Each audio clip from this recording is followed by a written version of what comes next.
Hello, I am Dean Barnes. I am a former Canadian University hockey player born in Canada and Black hockey history contributor. I have compiled an NHL Black hockey player rookie card collection, which is currently being displayed in the NHL Black Hockey History Tour Museum throughout Canada and the United States. More information about my card collection can be found at blackhockeycards.com. Two well-known Black Canadian hockey pioneers whose stories have been elevated recently are Willie OReilly and Herb Carnegie. Most recently, Willie OReilly, the first NHL Black hockey player in the NHL on January 18, 1958, had his Boston jersey, number 22, retired in a ceremony prior to a Bruins home game on January 18, 2022.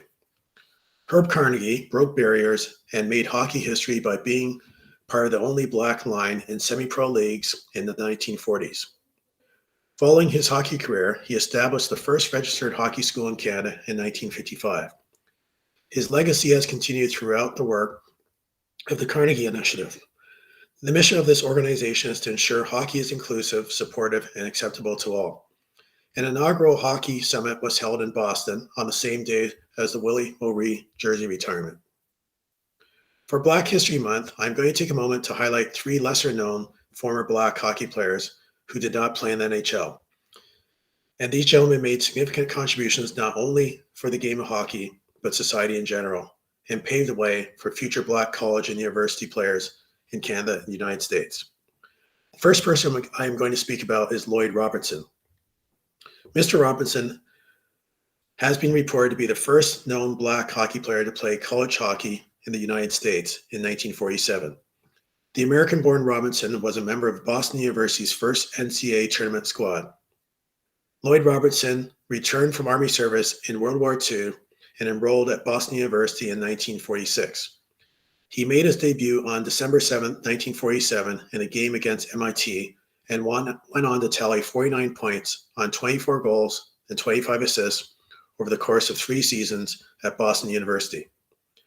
After graduating in 1950, Robinson taught physical education and science in Massachusetts and later was an active member of Operation Crossroads Africa Incorporated program, where he served as a leader in Malawi and later as an East African area director. He also worked for the group's African and Caribbean Leaders Program as a State Department escort each summer until his passing in 1987 at the age of 62. Next, Richard Lord was born in Montreal on August 11, 1929. Richard Lord grew up in an era that did not see many, if any, Black hockey players at any level. His father was an immigrant from Barbados. His mother immigrated from Montserrat. And both parents instilled the ethic of hard work in him and his siblings. Mr. Lord was purported to have been accepted into McGill University in Montreal, but his scholarship was revoked after the university found out he was Black. Past researchers have explored what led him to Michigan State, now Michigan State University. In 1949, he was recruited by Harold Paulson to play hockey at Michigan State College, and therefore, along with Lloyd Robinson, was one of the first Black players in the National Collegiate Athletic Association. Lord scored 3 goals and 5 points as a junior and 13 points in his senior year. He led the team in penalty minutes both seasons. After graduating, Lord moved back to Montreal and became an iconic figure within the community in business and politics with charitable organizations. After completing his studies and making his way home to Montreal, he struggled to find a job. Finally, in 1954, he landed his position as a chemist with Dominion Tar and Chemical Limited. After a year, he went on to serve as an engineer with the City of Montreal's Public Works Department, which led him to taking on an engineering role at Expo 67. He was vice president of the Quebec Liberal Party, and in 1965, he ran to represent the Liberal Party in Montreal's Notre Dame de Grâce riding, but lost his race, and later moved into many prominent government roles. He was championed for promoting hockey inclusion in Canada and professional hockey, and his efforts for nominating Herb Carnegie into Hall of Fame were profiled in 2001 in the documentary Too Colorful for the League, a documentary examining the struggles of Blacks in hockey in Canada. The third individual I'm going to speak about is Al Dorington. Al Dorington was hailed by many as the Jackie Robinson for his trailblazing role in integrating the sport. He was born in March 13th, 1930, in Truro, Nova Scotia, Canada.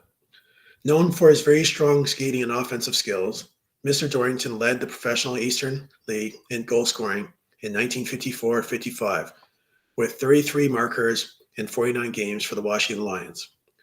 Like baseball, Mr. Robinson, like baseball's Mr. Robinson, Mr. Dorington suffered from harmful effects of Jim Crow segregation in the United States while enduring slurs on both sides of the border. But he persevered through these obstacles to find success. In August 1950, while playing for the senior amateur team in New Milford, Connecticut, Mr. Dorington was invited to the New York Ranger practice at Madison Square Garden, where he was scouted by the New York Rangers. They signed him to a contract of $85 per week during the hockey season with a $100 signing bonus. He was assigned to Atlantic City, a team in Eastern Hockey League, where he soon made his permanent home. As a rookie, he scored 18 goals and 16 assists in 49 games. He later played for the Johnstown Jets and Philadelphia Ramblers. In 1956, he was drafted into the U.S. Army. He returned to the Atlantic City Ramblers midway through the 1957-58 season, only to suffer a broken leg in only his 11th game back, which sidelined his career. Ironically, a week before Mr. Dorington suffered his injury, Willie OReilly became the first Black player in the NHL when called up to replace an injured Boston Bruins player. After retiring from hockey, Dorington joined the Atlantic County Sheriff's Office. In 2012, officials named the ice rink at Boardwalk Hall in Atlantic City the Art Dorington Ice Rink. Mr. Dorington created the Art Dorington Foundation with his wife, Dorothy, in 1998. The foundation was formed to teach life skills through hockey to minority children, providing free time and educational support. The program was supported by the National Hockey League's Hockey is for Everyone initiative in the early 1990s. Mr. Dorington died at age 87. He had made New Jersey City his home and became a legendary figure in Atlantic City.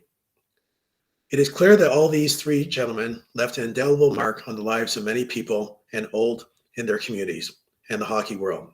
These men paved the way and opened up opportunities for many Black players and other people of color to participate in hockey. We will be forever grateful for their commitment to inclusion in the game of ice hockey. This concludes this Black Hockey History Moment. Thank you.